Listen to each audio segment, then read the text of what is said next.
mazelas. E ele ainda continua dizendo,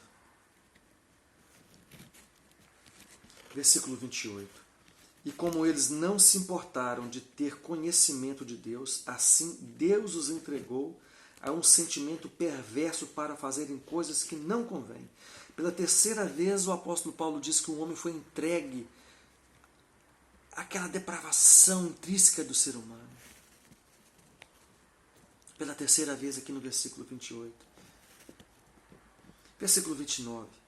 Estando cheios de toda a iniquidade, fornicação, malícia, avareza, maldade, cheios de inveja, homicídio, contenda, engano, malignidade, sendo murmuradores, difamadores, aborrecedores de Deus, injuriadores, soberbos, presunçosos, inventores de males, desobedientes aos pais e às mães, loucos, infiéis nos contratos, sem afeição natural, irreconciliáveis, sem misericórdia, os quais, conhecendo o juízo de Deus, que são dignos de morte os que tais coisas praticam, não somente as fazem, mas também se agradam dos que as fazem. Meu Deus do céu, que palavra forte. Que palavra forte. Que coisa terrível perspassa dentro de nós. Mas a despeito dessa situação, Deus proveu pelas suas misericórdias estabelecer a paz entre o homem e Ele. Jesus disse, eu vos deixo a minha paz. A paz que Jesus veio trazer para mim e para você. A paz que Jesus veio trazer é a reconciliação com Deus. Estando o homem morto em seus pecados e delitos, por causa de todas essas coisas que nós lemos aqui nas Escrituras, a carta aos Romanos, capítulo 1, versículo 18 ao 32, devido a essas coisas, nós nos afastamos. E não apenas nos afastamos, nós nos revoltamos e nos rebelamos contra o Criador. Nós nos tornamos injuriadores, blasfemadores.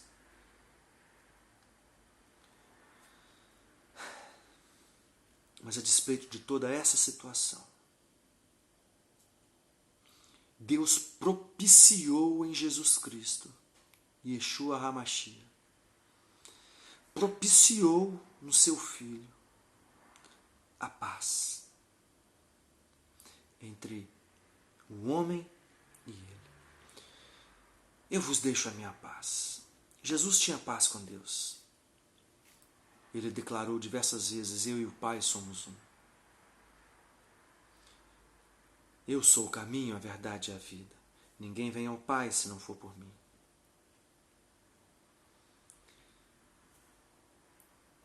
Perceba então que, tendo Jesus paz com Deus, com o Pai, e tendo nós inimizade com Deus, Ele morre, Jesus morre naquele madeiro.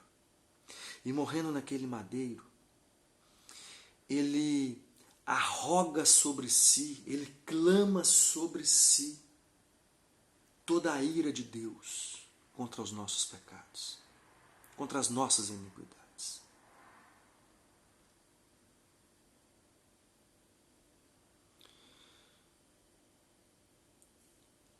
Ali na cruz, onde Jesus morreu, está havendo algo extraordinário.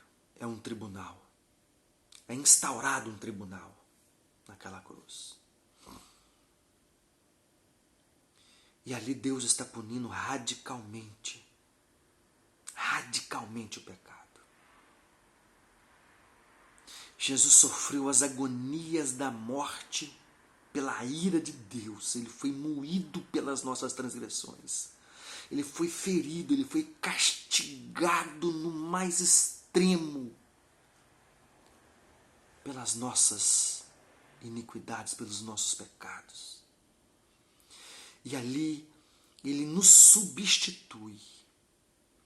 Enquanto ele está tomando aqueles açoites, enquanto ele está tomando aquelas chicotadas, enquanto ele está sofrendo o que sofreu, a manifestação da ira de Deus, aquele castigo que era para cair sobre mim, sobre você, sobre nós, está caindo sobre ele.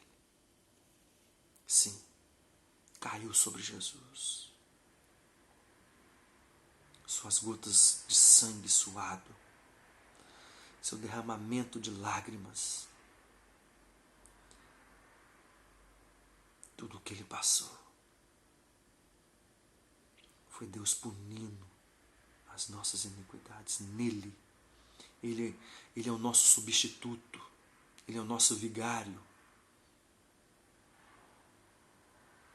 Ele tomou a ira de Deus no meu e no seu lugar, se você crê.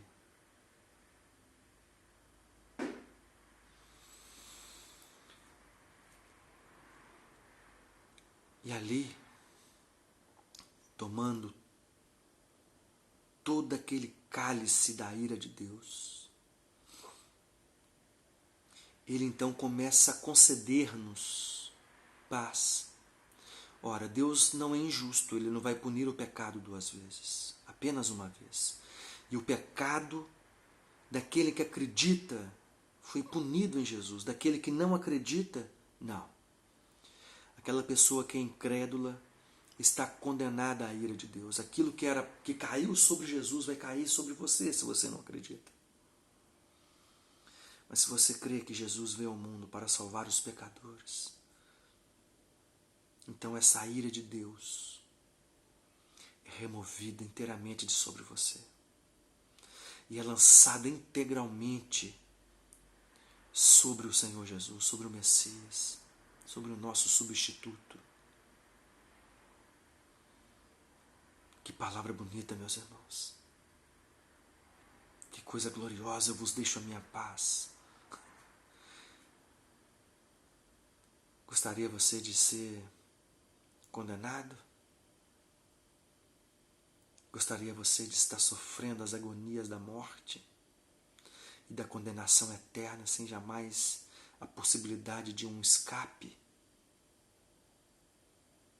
por toda a eternidade? Gostaria você de viver isso? Tenho por certo que não, pois os próprios demônios estão apavorados por esse dia. Os próprios demônios estão alarmados, porque sabem que para eles não há salvação. Pois as Escrituras em Hebreus nos revela que ele não veio para os anjos, veio para nós, homens caídos, mas podemos agora ser exaltados, levantados. Homens mortos, mas podemos ser agora vivificados. Homens aprisionados no pecado, mas agora podemos ser libertos. Homens depravados, mas agora podemos ser santificados. Aleluia. É isso. Eu vos deixo a minha paz. Aceite essa paz que Jesus pode te oferecer, meu irmão, crendo que ele morreu. Que ele morreu para saldar a sua dívida. A sua dívida é impagável, por mais que você faça coisas boas. Você jamais vai conseguir pagar o seu débito com Deus. O profeta Isaías nos diz que todas as nossas obras de justiça são como trapo de imundícia.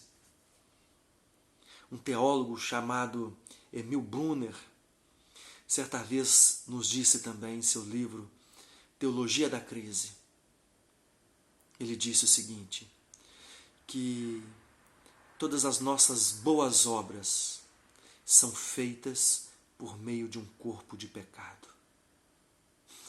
Percebe? Olha que profundidade das palavras de Emil Brunner. Todos os nossos atos de bondade são feitos por meio de um corpo de pecado. Logo, tudo o que nós fazemos de bom, por mais bom que seja, ainda é manchado, ainda é maculado, ainda é aporcalhado pelos nossos pecados ou pela nossa natureza. Oh, meu querido, Ele veio nos trazer a paz. Ainda no livro de Romanos, no capítulo 5, o apóstolo Paulo nos traz as bases da doutrina da justificação tão alardeada, tão pregada pelos reformadores, Lutero, Calvino. Assim nos diz. Capítulo 5, versículo 1, perdão. Versículo 1. Tendo sido, pois, justificados pela fé, temos paz com Deus, por nosso Senhor Jesus Cristo. Olha que lindo! Tendo sido justificados.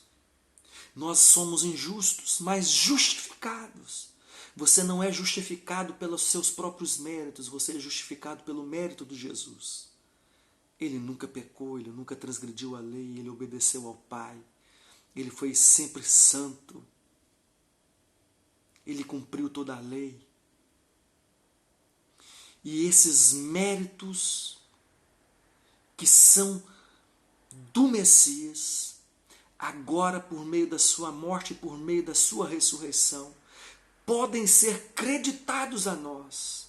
Ou seja, Deus anula todo o nosso passado, presente e futuro de iniquidade.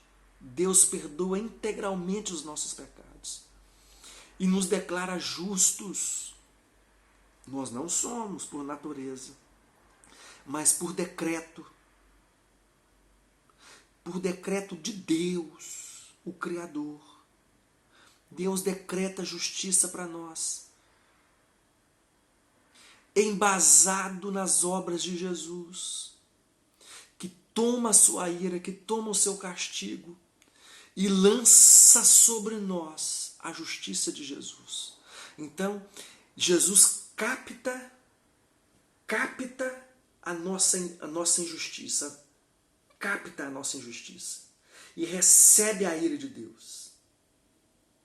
Concomitantemente e ao mesmo tempo, Ele lança sobre nós a sua justiça e a paz com Deus. Aleluia. É exatamente isso. É como nós, ao respirarmos, estamos lá respirando os gases e nos alimentamos do oxigênio e liberamos gás carbônico. É como se fosse assim. É como se fosse assim. Ele suga a ira de Deus para si, Jesus, e libera para nós a sua justiça. E por meio dessa justiça conquistada na cruz por Jesus, nós temos paz com Deus, irmãos. Que magnífico, que estrondoso. O inimigo da nossa alma, ao ouvir tais palavras, tais coisas, se arrepia, porque não foi dado a ele isso, mas foi dado a você e a mim essa graça, esse favor que nós não merecemos, é uma graça, é um presente do Criador para nós. Não foi dado aos anjos caídos, mas aos homens caídos, sim. Mas precisamos crer. Pela graça sois salvos, diz o apóstolo Paulo em Efésios. Pela graça sois salvos mediante a fé, por meio da fé. Isso não é de vocês. A salvação não é um dom de vocês, é um dom de Deus, diz o apóstolo Paulo. Para que ninguém se vanglorie. Todo o mérito da salvação é de Deus, do princípio ao fim. Até o arrependimento para a fé é advindo do Senhor. O apóstolo Paulo diz: ou ignorais que é a bondade de Deus que vos conduz ao arrependimento. Deus não quer manifestar a sua ira em você. Ele quer trazer sobre você a paz, por meio de Jesus. Jesus, é a peça central. Sem Ele, infelizmente, sofrerás os danos da morte, da condenação e de todo o sofrimento eternal. E você vai experimentar as mesmas agonias que os demônios experimentarão no inferno. Fuja da ira de Deus. Fuja não para os montes, não para os campos, mas fuja para a cruz. Fuja para a cruz, fuja para Jesus. Ser Ele o seu refúgio, que seja Ele o seu abrigo. Que seja Jesus o seu abrigo. Para que nesses tempos de desgraças você seja agraciado. E no dia da ira você escape ileso e se encontre num paraíso eternal. Tendo sido, pois, justificados pela fé, temos paz com Deus, por nosso Senhor Jesus Cristo. Amém. Deixo essas palavras a vocês, meus irmãos, a você que me ouve. Deus te abençoe. O Criador do céu e da terra ilumine o seu coração para a fé. Que Ele tenha misericórdia de nós, que Ele tenha misericórdia de nossas almas e nos dê o seu perdão pela fé em Cristo. Amém.